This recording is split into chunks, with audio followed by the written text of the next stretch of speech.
All right, so afternoon, everybody. Thank you for coming out. You know, I appreciate it. It's 5:30, so I know most of you would rather not be here at Barita still, but it's a good sign that everybody's here. So usually I start off the class with a little brain teaser. Today's class, we'll be talking about research and analysis, what really goes into doing proper research for a particular company. Just to reiterate, each class is a building block on the previous class. So for those that didn't come to the first class, you may not necessarily understand it to the extent that how we get certain information. We went into getting information off the Jamstock website. So this week we'll be utilizing, or what we'll be focusing on how to understand the information that we get off Jamstock's website in terms of how do we actually understand what we're reading to do our research and analysis. So this week's class will be a lot of thinking. Everybody need to pay attention. So I'm going to start my class with a little brain teaser. Now, I'm going to give you guys a puzzle.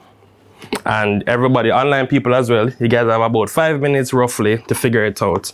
There's a prize for whoever figures it out. Now, the trick is that you won't figure it out. That's where there's a prize. So, this is called a fishy story, right? Now, the question is, a woman wanted to buy something, so she put some raw fish into her handbag. The question is, why? I can repeat it again. A woman wanted to buy something, so she put some raw fish into her handbag. Question is, why? I can give you a few clues. Anybody want clues, or you know the answer? Clues? Clues? Why she put the raw fish in her bag? She wants to buy something. The first clue is that she was acting in a very devious way. Right? Second clue is that she was intending to make a major purchase. The final clue is that she wanted to buy the item for a good price. Those are your 3 clues. She's gonna pretend that the item are, say for example, she's gonna buy a fridge, she's gonna put the nasty fish in there and pretend like say at least you're thinking. We're gonna find out after. Use the fridge. Well, no, we're gonna find out. We're gonna find out. But I need everybody to be thinking. That's how I want everybody to be thinking. I want another suggestion. The clues. Okay, the clues are that she's acting in a very devious way. She was intending to make a major purchase. She wanted to buy the item for a good price. Is she buying a handbag?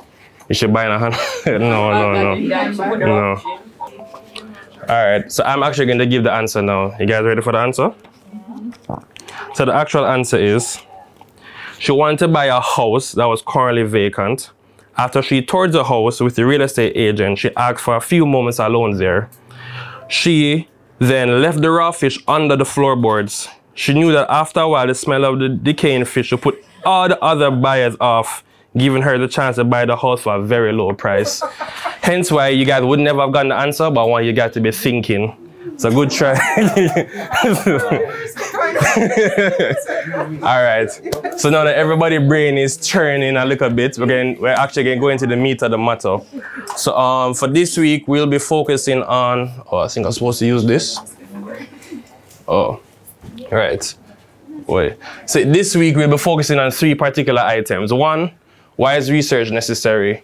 2, what is the income statement, the balance sheet, and the cash flow statement?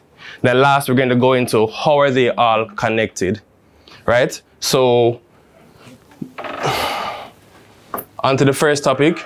Reason why we do research really and truly is to say, all right, we're going to look at a particular asset, whether that be in a car, a building, anything you want to look into buying or selling. You have to get some background information on it. So the reason why we do research on financial institutions per se is that we want to allow individuals to get a clear idea of how an economy at a macro level for economies, and at the business level, that's a micro level, how those things work. So from an economy, why would I invest in Guyana versus investing in Paraguay? Why would I invest in JMB versus investing in iCreate? You have to do research to determine those answers, right? The scope of your research really is driven by, you want to get an understanding of the catalyst or the drivers behind a company. You want to understand the risks, the interdependencies, the outlook, their performance, both historically and future and present, and the management. And this is very important, especially the management, because no company is as good, or a company is only as good as its management, right? So we utilize research. Once we've gathered the information, we use research to create an objective and informed decision regarding any investment opportunity based on economic and industry specific factors. Now, research can be done in two particular ways. You can either look at the economy first and then make that determine which companies you invest in, which is called the top-down approach. So for example, we're not going to invest in a country where top-down, where a bit of corruption and thing. We're not going to put my money there. So hence I'm not going to look at no pharma company at the micro level. So that is one way to look at a top-down approach. Other way around is that you can look at the bottom-up where you say, hey, I hear about this company. Let me see if the economy is conducive for that company to thrive when we invest in. So these are the reasons, the scope, and the use of research that we do for any company. These are our guiding pillars to why we do any form of research. And when we complete all of this, we then, what you call, have an opinion, say, hey, I will then invest in this company or I will not invest in this particular company, right? So from here, we can talk about the financial statements. Every good company will have all three of these items. That is the income statement, the balance sheet statement, and the cash flow statement. Now, the reason why it's a circle is because all of these things are connected. Nobody can give them income statement and not give them balance sheet. You don't want to give them people your money. Them can't give them cash flow statement and don't give the income statement. Can't get your money. You need all three items for a company to get a clear understanding of how the company operates. And as I said, everything is connected. One thing can happen without affecting the other. So under this principle, then we're going to go into each of them. Now, the income statement is essentially where all the nice things happen. Revenue make, expenses are expensed, all the losses are made, all the big people get their money. It practically shows all the revenue and expenses for a particular company for a particular period. So it can be 3 months, 6 months, 9 months, a year. It essentially tells you how the company is performing, in quote unquote. You want to check the performance of a company, you check their profit and loss statement or the income statement. Now, the equity holders of a company, so if you buy into a company through buying shares, which makes you an equity holder, your biggest concern is about the net profit after tax, because at the end of the day, that's where dividends is paid. Dividends is a form of cash payment out. You only make your money from dividends. So from an equity holder's perspective, your main concern really at the end of the day is the net profit after tax. Or some would say cash available to you after all other expenses are done. So just to give you a look of how income statement looks. As you can see, a very simple one. You have your sales, you have your cost of goods sold, you have your gross profit. You then have your expenses, selling expenses, advertising, commission, etc., etc. Operating income, add all the other line items, you can get a net income. You don't have to worry about the specific items or the numbers here, but it gives you an idea of a framework. All income statements, by and small, always have this same framework where revenue goes up top, expenses right under, you get a net profit. Any company you see do it the opposite way, don't even read it. Don't make no sense. After the income statement, you then will have the balance sheet. Now, the balance sheet is something that most people tend to overlook. Now, the balance sheet practically tells you, how can I put it? The viability of the company, how are they structured. A balance sheet will show you things like the company's assets, their liabilities, and how much equity was pumped into the company at a particular point in time. So you should always remember that the income statement shows your performance over a period of time, while the balance sheet shows you the structure of a company at a particular point in time. Now that's something you need to always remember. Financial position. The financial position of the company, right? So that's the balance sheet. So the financial position of a company is always at a particular point in time, while the financial performance is over a period of time. Cool? Everybody understand that? All right. So in the balance sheet, you'll see you get a snapshot essentially of what a company owns and what it owes. So the owes would be what money do I owe to my creditors, for example. That is considered under your liabilities. Now, whatever I own myself or whoever owe me money goes under my assets. So it also tells you how the company generated its revenues, hence its cost and its net profit. So by terms of how, it means that what kind of assets do I have that allowed me to generate the revenue that I made, or how did I actually obtain those assets, which would be under the liabilities, right? So just to show you, an important point to note is that balance sheets can be set up in two ways. You can have the liquid form or the classification form. And the guiding principle behind the balance sheet is that assets must equal liabilities and equity. There's only two ways to raise capital, either through debt or through equity. You'll have what you call mezzanine or a combination of both, which is preference shares. But at the end of the day, it's always equity and it's always debt. Only two ways. Just show you how the balance sheet looks. So this is the classification method on the left. What the classification method tells you that, hey, these are all my current assets, which are all assets that are available to you within a short period of time. Then you have your long-term assets, which are ones that you can't readily sell right now. Same procedure for your current liabilities, same procedure for your liabilities, and then you have your equities at the bottom. While you're looking at order of liquidity now, is practically saying, hey, today if I needed cash, what assets are available to me? Now, bank account, which is cash essentially, you can go to your bank and draw that money. Cool. Accounts receivable, somebody owe you money, you have to go find him. I don't know where I'm there, but if I go find him, hence it's not that liquid. And then, oh God, you can't sell a bill in you today, forget your cash. So it shows you how liquid your assets are. This is the order of liquidity. Same approach for your liabilities. You owe somebody money, they're gonna find you very quickly.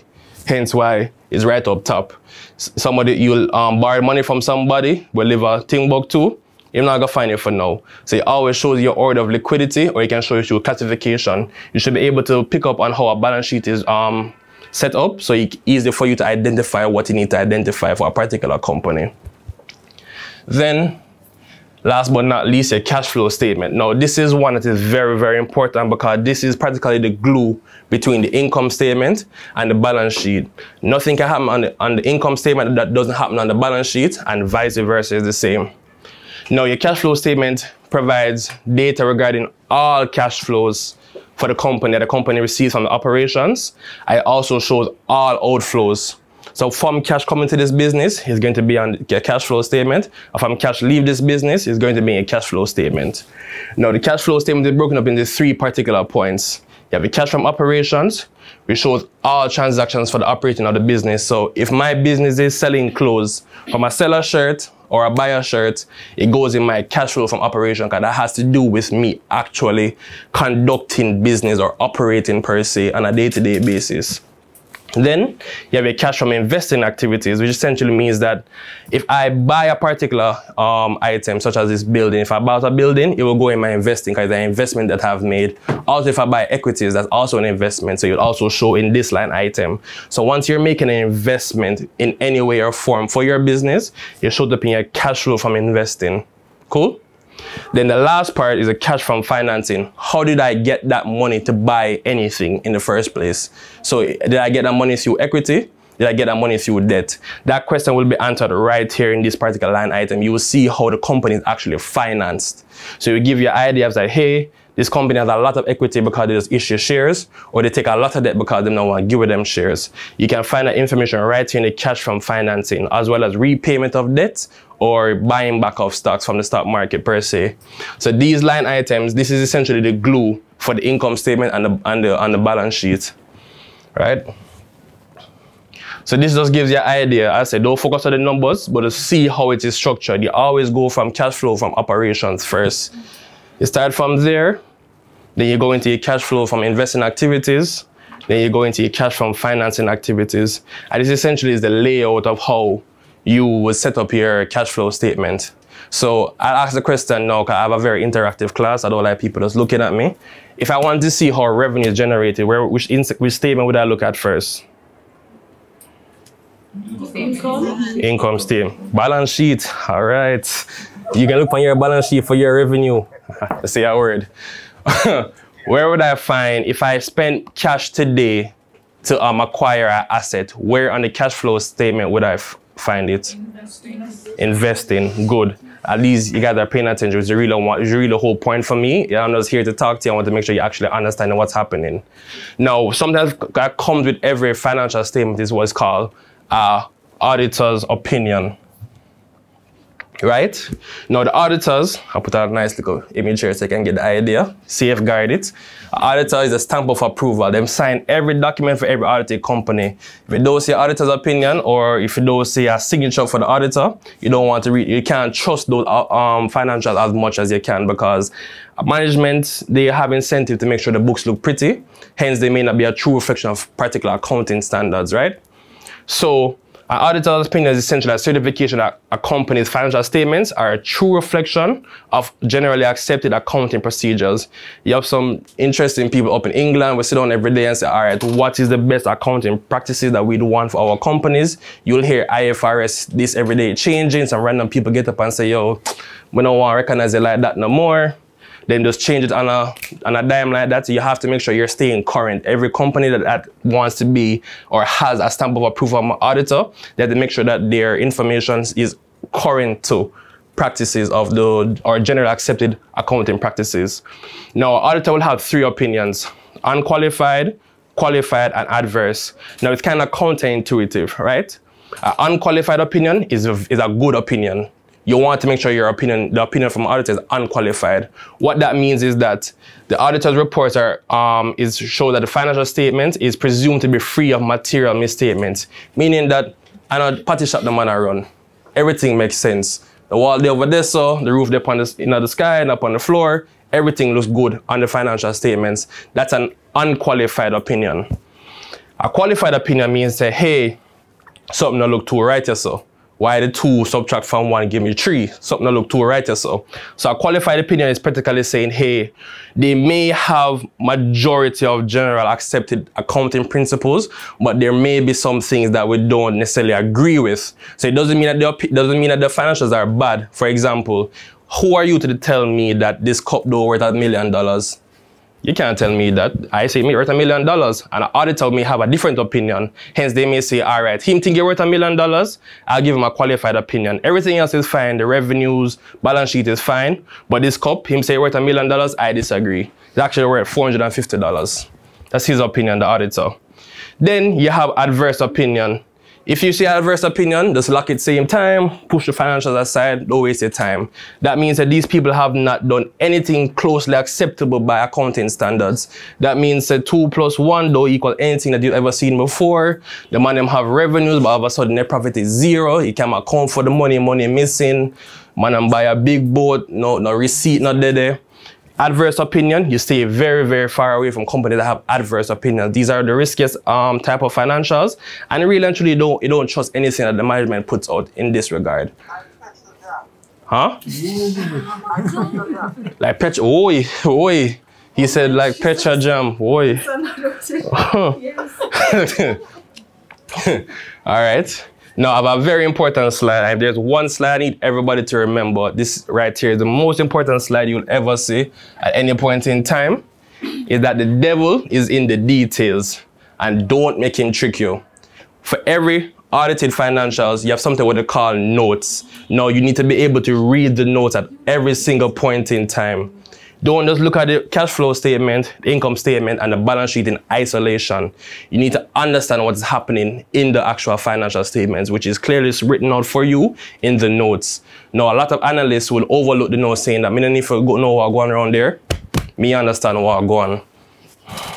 The devil in the details. Read the details. They're very long, and they're long for a reason, because they explain exactly how the company does what it does, how they recognize certain items, why this cup worth $450 not $1 million.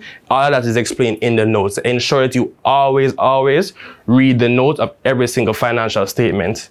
All right, everybody cool with that? So just like last class, I'm going to have a live demonstration. So I'm going to do a cash flow statement, a balance sheet, and an income statement for everybody. And I'm going to show you that the balance and how everything is connected. This is the part where I want you guys to help me with, okay? So I'm going to build this income statement from scratch, and you guys are going to see how everything is connected. Cool? Okay. You hearing me, Mon? Yes. Okay, cool. So what the balance sheet does is it practically shows you the assets that you would have used to generate that revenue that you had. And it's a very good question, and the example I'm about to go through will essentially show you how those things are connected together, okay? All right, cool. So Let's start with my cash flow statement. All right, everybody see my cash flow statement? I know the handwriting look like Da Vinci. I know you're impressed. It was it was my doing. Okay, so anybody have $100 on them? I actually need $100. Anybody? Renee have the money. $100. Other females $100. Oh my. All right. So for guys who are not able to see online, Renee Ebanks has generously donated $100 to the Haughton Enterprises. You know, I have given her a single share in my company. What is $100? All right. So my question is now, I just got $100 in equity from Renee. Where on my cash flow statement would I put this $100? It's your share. Right. That's under the financing statement, right? So I'm going to put my $100. Where's my $100 there? Come on, $100. Cool. I know, it's impressive. The handwriting is nice, I know. Thank you. So, I've taken this $100 from Renee and I put it in my bank.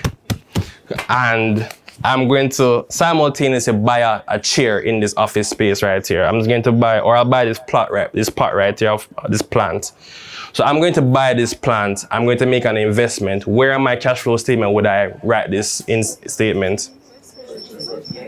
I know it's kind of easy because it's there, but I want you guys to actually understand what is happening. So I took this $100 and I bought this plant. That plant cost me $100, right? So I'm going to write a negative sign around it. This is negative in accounting. You know, give them more money. What? You don't like plants? Look on global warming. You don't like plants? Priority is wrong. So I took the $100 Renee gave me and I purchased a plant for $100. So you saw the cash coming in, I saw the cash coming out. All right, everybody is with me? All right, so now I'm going to go to my balance sheet. So because I purchased a plant, I would then have to record it on my balance sheet because now it's an asset in my company. So this plant I bought it for $100, right? Now, you know, say plants, they grow and they die. So my plant is going to be depreciating. I bought this plant, plants depreciate. So I said, this plant has 5 years worth of life. So I'm going to divide that $100 by 5 to get my depreciation, which is 20. So I'm going to write my $100 right here. I'm going to depreciate it by 20. Cool? So everybody understand what happened, right? All right, cool. So I'm going to write 20 right here. Cool? Plant I get old. Right. So I bought a plant. So Renee gave me $100. I bought a plant. I bought the plant for $100. Plant is depreciating by 20 each year. Cool. Now I'm going to make some money off of that plant here. Cool? So now I go to my income statement where revenue is reflected. So, this is a very nice plant. The plant is so nice, somebody's willing to pay me $1,000 to see this plant. Anybody want to pay me $1,000 to see my plant? No. Send it to a girl. No. She can invest in me. No, man. You know, see the plant? I'm good. So yes, just say, Jariah gave me $1,000 to see my plant because it's a very, very pretty plant. Plant you only see once a year or so. So I'm going to record $1,000 in terms of revenue for my plant. Get it gold still, Cool. So that's the $1,000 I earned from Jariah wanting to look at my plant. Now, how much did I spend to acquire the plant? $100. So my cost of goods sold in this case is $100. So I made a nice gross profit of $900. Cool. So now we're in a Barita building. I've got to pay Paula rent. So, you know, my overhead costs, I have to pay my general administration. So I'm going to have a cost of $100 right here again. Hence, I'm going to have zero for everything. Well, my operating profit will then be $800. Cool? Yeah. So I have no other income and expenses, no form of financing because I use equity and not debt. So I have no expenses in regards to interest payments. So truly and truly, my pre-tax will be $800. No, the government would have wicked for one tax me like 8 bills, right? You know, agree? All right, so when the state don't work in financial institution, pay the government what is theirs. But the minimum business tax was actually eliminated last year, so I'm not for paying a tax either way, so I'm good. I'm good. All right, you see me? It's now the time to start your business, people. Hence, my net profit is $800, right? So everybody understood what happened on my income statement, right? From the revenue generation to my expenses, all the way down to my net profit. Everybody understood what happened, right? All right, cool. So what I'm going to do is I'm going to sign off on this because this done. Remember, so what kind of opinion do I want at the end of this? Unqualified, right. When again be my auditors and make sure everything matches up after. So now I have $800 in my net profit. I now go back to my cash flow statement. Cool? So back to my cash flow now. I have to recognize the income that I would have made from my plant. So I put my $800 right here. By what amount did it depreciate? $20. No, it depreciated by $20. That was the depreciation I recognized for this plant. You know, because plants die, so it's depreciating. So I'm going to add back the depreciation now because really and truly, in terms of cash, there's no cash from the plant depreciating, just an accounting method that we have to recognize, and hence it's not on the cash item. So I didn't actually lose $20. So I'm going to add back that $20 now, cool? So I can add back my $20 right here. It don't say we're not paying a tax. Government can go and put in business. We can pay $820 right here. Oh, so, huh? Thank you. Just saying. All right, so I'm going to add up everything now. So now I have 820 plus negative 100 plus a positive 100. I'll write it on the screen for those that aren't here. That's 820 minus 100 plus 100 equal 820. Oops. Equal 820. So what that means is that I now have 820 in my bank account now, right? Everybody understood how the money get there, right? Yeah. When I run a party shop, everybody see the money I move, right? All right, cool. I'm going to sign off on this one as well, so that everybody all right. So now the last part is the balance sheet. So oops, wrong one. Balance sheet. So everybody knows balance sheet from high school days or whether university, that the balance sheet needs to balance on both sides, right? So now I had $100 in my plant. It had depreciated by 20. Hence I had 80, right? Oh, where am I? No, that's not what I want to do. So how much do I have in my bank account now? 820. Cool, so I have cash of 820 right here. So 820 plus 100 minus 20 gives me minus 20 plus 100 gives me 900. So I have 900 in assets. How much money did Renee give me? $100, right? So on my equity side, I get $100 in capital stock. How much how much net profit did I make? 800. 800, no, 800, that's my net profit. My net profit is 800, remember. So when I write my 800 right here, what happens? Okay. So I'm no magician. Everything is connected. This shows that everything makes sense. It has to make sense. So what is important right here? Hold on, let's mute this. Which one? I don't know which one to mute. Sorry, so what's important for this right here is that I want you guys to understand fully that everything is, maybe the online people need to hear, that's why. Yeah, everything is connected from the income statement to the cash flow to the balance sheet. So the more you practice this type of analysis, the better you will get, and nobody can trick you. And this is what analysts or researchers would do to get a better understanding of a company, to get a particular decision. Nothing can happen on the income statement that doesn't affect the cash flow, that doesn't affect the balance sheet. Everything is connected. Now this comes over time. I could have used any random numbers and this would have still balanced because I followed proper accounting principles. Hence, what kind of opinion would I have gotten? Unqualified opinion.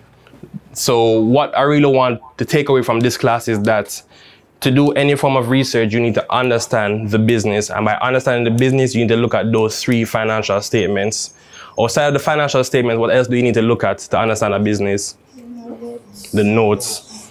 So you need to practice. This comes with time and a lot of practice. You need to ensure that you understand what the business is doing, how they're making their money, and how did they actually generate the revenue they generated, which is the balance sheet. All 3 things are connected, and you can't look at one and not look at the other.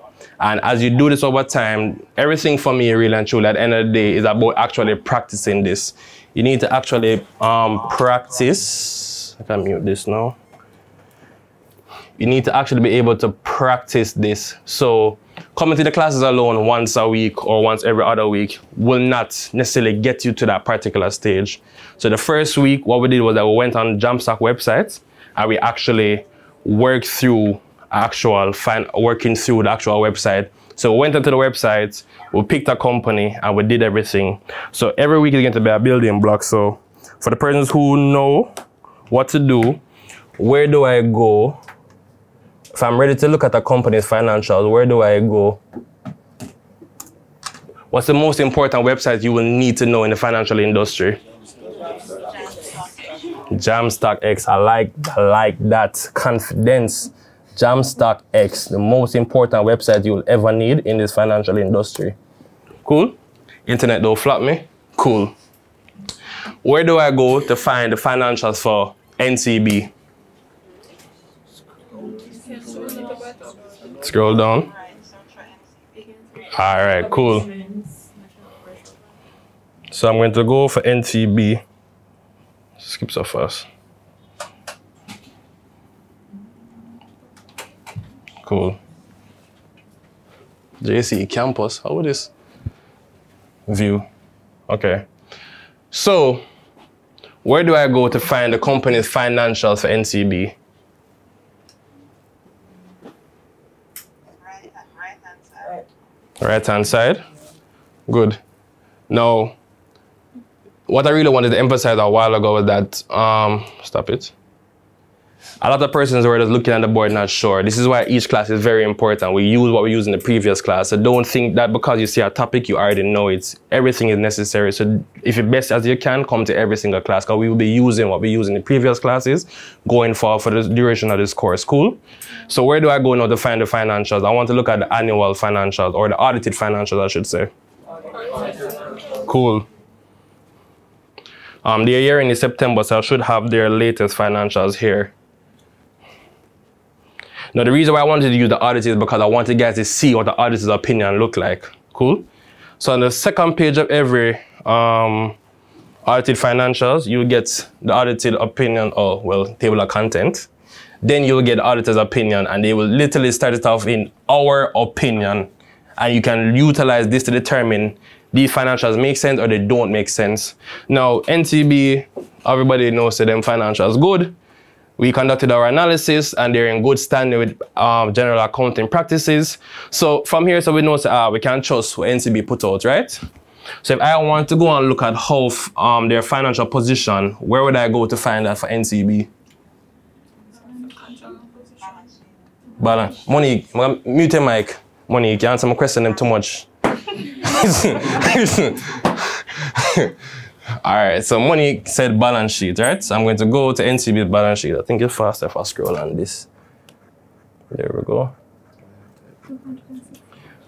This is income statement. This is the balance sheet.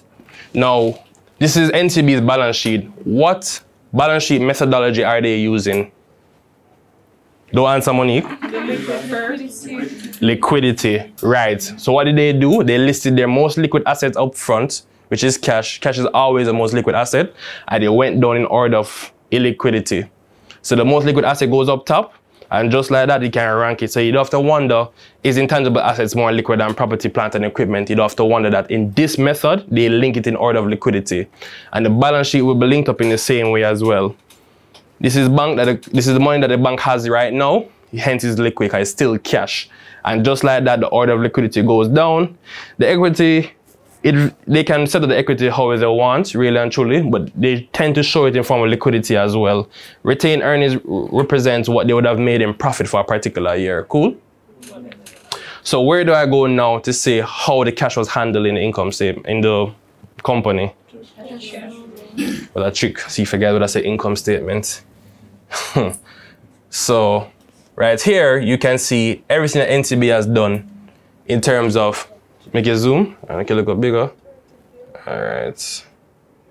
Look better? All right, cool. So this is showing you how NTB would have made their money. That's their net profit.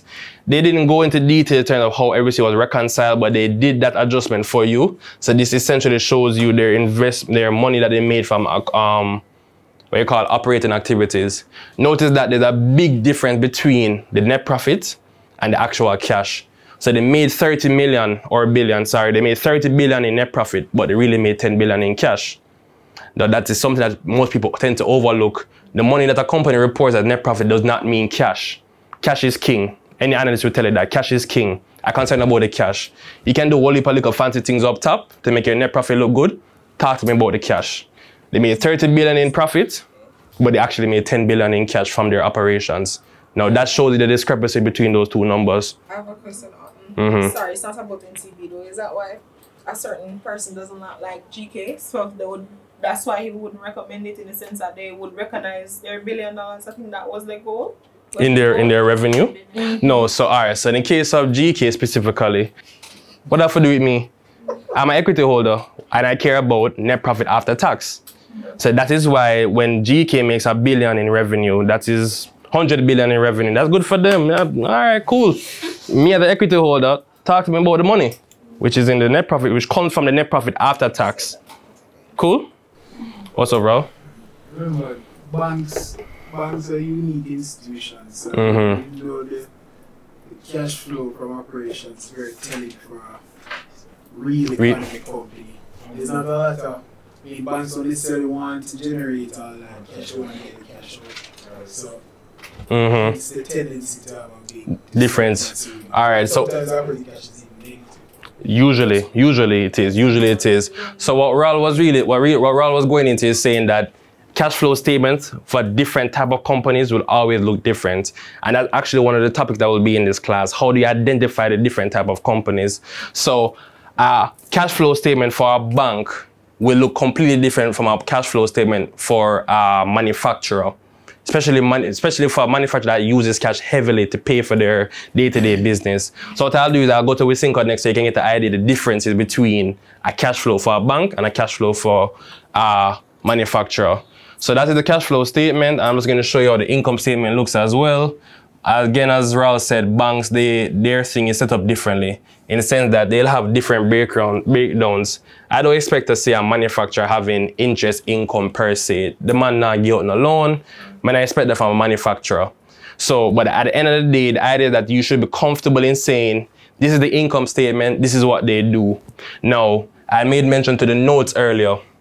These little numbers right here, they show you the notes for a company. Those were those notes. They're not there, just throw up on the page. These notes, these numbers show you where you can find out what actually happened for this line item. So for example, if you wanted to know what actually happened to net fees and commission, you'll go to note 7. So you scroll down into your audited financials and find note 7 and say, all right, so what go on right there. So what kind of fees and commission NTB and make? Right? Proper scroll. All right, so note 7. So here, under note 7 for NTB, you literally can see how they made that fees and commission. And this is the importance of reading the notes. The devil is in the notes. So you can't just read the income statement, balance sheet, and the cash flow alone. You need to dig into the company. You have to get intimate with the company. I mean, they might take your money. You need to give me $100. Not that me really intimate, but to get me I say. You need to know your companies. You need to know your companies, know what they're doing. And the notes are a very good place to find that information. They will always break down anything you need to know in the notes. So that gives you an idea how the audited financials look in terms of the auditor's opinion, the cash flows, the income statement, the balance sheet, and the notes. Just because Raul brought it up, I'll actually go to another company, a manufacturing company, so we can get the idea of how their own looks. Everybody online following? You guys are still with me? Yes, no? Yes? Still with me? Cool. So I'm going to go to Wisynco now. And I'm going to go to their audited financials. I believe their year end is also September. So, I mean, it should be out. Cool, sorry. Here. So again, PwC does it. The first thing I look for before I look at any financials is after the table of contents. I then look for the auditor's opinion. What am I saying about Wisynco? Auditors, just like Wisynco is a proper company, not a party shop. We can trust their opinion will be saying, hey, the unqualified opinion I'm expecting to see for Wisynco. Now, don't just blindly trust a company's opinion. You should actually go and look to see what the auditor is saying. But I've read it already. They're fine. No need to worry. So I'm going to go to their balance sheet so you can see how their balance sheet is set up as well. What methodology is Wisynco using? Wrong. This is classification. This is the classification method. So we have seen two companies now that represent the balance sheet in two different ways. NCB as a bank, they use liquidity. And now Wisynco as a manufacturer, they use classification. There's no rhyme or reason to which one you want to use. It's really to the discretion of the management and the auditors. But usually for manufacturer, they tend to want to show you how liquid they are in terms of assets. So they want to put their non-current assets separate from their current assets so you can actually get an idea of what's happening, as well as they want to calculate what you call working capital, meaning that how much money do they have on right now readily available to meet their day-to-day needs. So that's what you would call net current assets right here. So they're not going to get into detail, but essentially that is their reason for necessarily breaking down the balance sheet the way that they broke it down. Cool? So then I'm going to look at their cash flows now. So Raul made a very good point that the cash flow statement for a bank will look very much so different from the manufacturer per se. Now they showed you that their net flow from operating activities is 2 billion right here. Where would I go to find the breakdown for this? Note 29. That sounds like a fire scroll, but I could go look. So it's note 29. Past it right here. They show you how exactly they got that cash flow from operating. So they made net profits of 2 billion and the 2.9 billion, and their cash is 2.2 billion. Really, there's a small difference. The reason for that small difference is that, as Rala said, banks not really necessarily want to have cash on their books, but the manufacturer, I need to make sure I have my cash. Now, they are a cash-intensive kind of business. I mean, there's workers on the ground. It's a very cash-intensive business, so I expect to see that the profit that they make are aligned with the cash that they make. So these are the common things that you'd pick up on as you practice utilizing this information in terms of doing research extensively on different type of companies. So this right here is a manufacturing company. Look at a bank. If I go to an insurance company, their financials will also look different. You may see a discrepancy, like Raul said, between the profits and the actual cash, because insurance companies don't keep cash on hand per se. So this just goes a little bit into a topic that we'll be touching soon in terms of identifying different type of companies. What do we look for? So for example, a bank, I wouldn't be so concerned about debt to equity. I mean, banks, they take your money and they lend it out, they'll have a high leverage. I'm not so concerned with a bank having debt to equity, but the quality of their assets I'd care about. Now, a manufacturer, their debt to equity, I definitely care about, because if they can't afford to pay for the goods that they're buying, I mean, that's a problem right there. So every company is different and you analyze each of them differently. All this will come with time and practice, but you want to ensure that you have the basics to know what you're looking for every different type of company and how to understand what we're looking at. So that practically rounds up essentially what this week's topic is about. I can go back to the PowerPoint so we can make sure everybody understands what is happening. So we already went into why research is necessary. Everybody understands why research is necessary, right? Everybody's cool? Everybody understands what is the income statement, the balance sheet, and the cash flow. Everybody's cool right here. And everybody understands how everything is connected, right? Now, if you don't look at this again, let's say 2 weeks from now, you won't remember. This means that in your spare time, Jamstack website, as I said the last class, it doesn't work between 8 and 4 like a regular company. It's always up You can use it anytime you want to use it. Research doesn't have it in our back pockets. It's actually on the internet. So you don't need to call us to get it. It's there whenever you decide. So I advise you guys to actually practice looking at financial statements. So the first class was about how to use the websites. So everybody should be comfortable going on Jamstack website, going through what you should be able to find whatever you need to find. I'm actually going to do a quick question. Where would I find the latest news on the Jamstack website? Front page. No, front page. No, that's good. That's fine. I just want to make sure that you guys are. Nah, wrong place. It's right on the front page below. And the latest news, I think you'd probably say the proven APO. So that's where you can find all the latest information right there. And what I'm really trying to show you that this comes with practice. I can just look my eye and know where I can find what I need to find. I didn't born this way. It just took time and practice. So what that means that you need to be able to be comfortable in utilizing this in your spare time. You can't wait on us to have these classes. I can't wait on us to show you what to do. You have to take your own intuition and your own initiatives. Thank you. Intuition too. That's nice. And actually utilize the website. When you go onto the website, you will then say, all right, cool. I'm gonna look on them income statement. I don't care what the auditor say. I gotta check if the money really make money with them instead of making. And you go through the income statement, the balance sheet, the cash flow statement. You gotta look for the devil in his home, which is the notes. And you gotta look for the auditor's opinion. And then you connect it all together. And that essentially gives you an idea of how the company works and everything that goes behind how a company makes their money. Right? So that rounds off this week's class. Thank you for coming out. And I look forward to seeing you guys next week. Thank you. No problem.